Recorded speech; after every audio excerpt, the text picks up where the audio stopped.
Good morning, good evening, good afternoon, wherever you are, whenever you are. Hello, thank you for watching my videos. It's Mike. It's March 28th, 2009, and here's a few headlines. G20 demonstrators march in London. From the BBC News website, today began the protests at the G20. Now, today's protests were predominantly very peaceful. Somewhere in the order of 150 different charities and unions walked from the embankment to Hyde Park for a rally, and partway through it was raining and everything like that. But of course, then the sun came out in the afternoon, everyone was happy and good-spirited, and mostly came off without any serious events. But so the reports are a few thousand, tens of thousands, Times has it at 35,000 people turned up. I suspect it's probably slightly more than that. They do like to play these things down.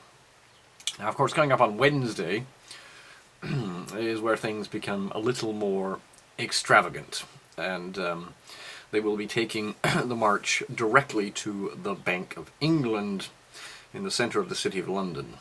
So no doubt Wednesday's protests will be slightly more eventful.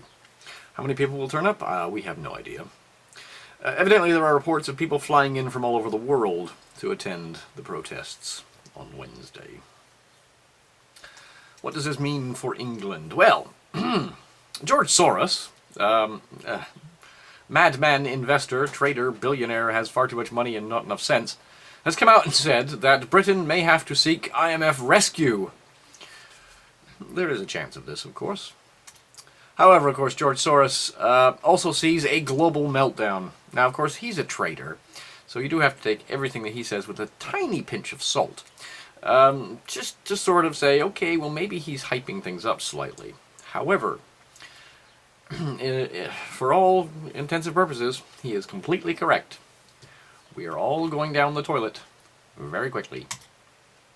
Over here in the UK, headline on the Independent today was, on the front page, police identify 200 children as potential terrorists. So the police state is now going into the public schools and finding, or sorry, public schools in Canada. I don't know what you would call them here, but anyway, going into the youngsters' classrooms and finding children as young as 13 who are falling for extremism. And so it begins. Now over here, we have the mad story in the Financial Times this weekend, the strange journey of the jinxed jewel. Now, this is an ongoing little thing, a story in the FT about this jewel called the what's it called? Gem of Tanzania, and the last valuation was at £11 million, although the guy that valued it at £11 million actually paid $300,000 for it. Now, because of this little £11 million ruby, the owner of Reckon Construction managed to get a whole bunch of loans from the banks. Well, those loans were all pulled. Reckon Construction is now in administration. 500 staff have been sacked, laid off, gone away. And it's all down to the silly little tale about this jewel, the Gem of Tanzania. So I thought I would highlight for people who haven't actually followed this along.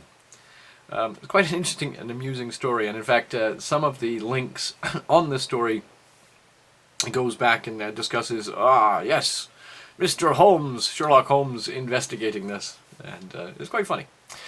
Okay. Tomb Raider Group receives £85 million bid. Okay, Eidos, the game company,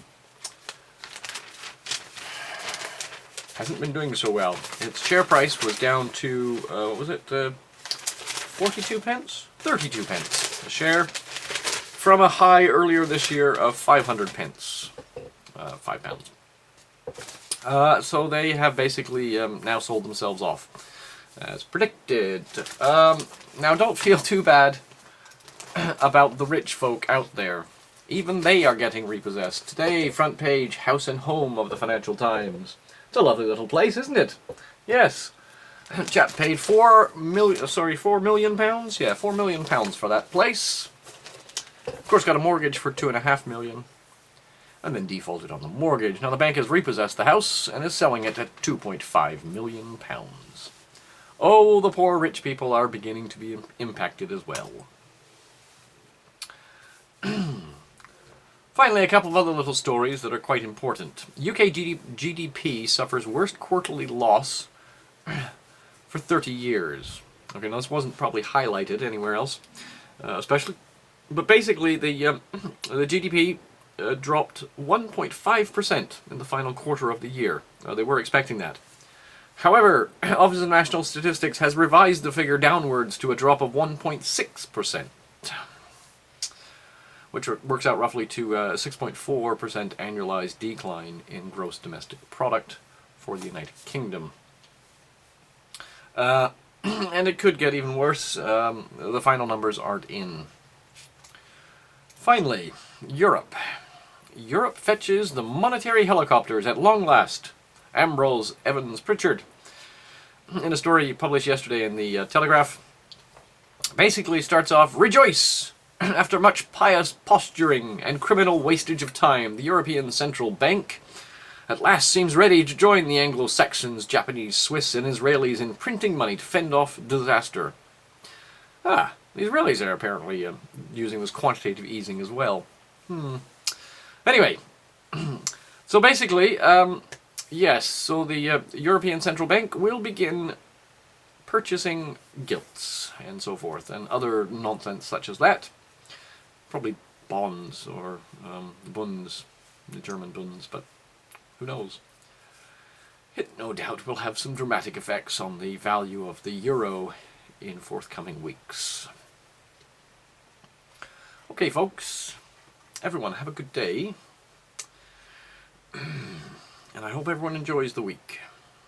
And everyone that might be going out to protest at the G20 meetings, please be safe. But of course, do what you must do. Peace, love, understanding, think about things. I'll speak to you tomorrow.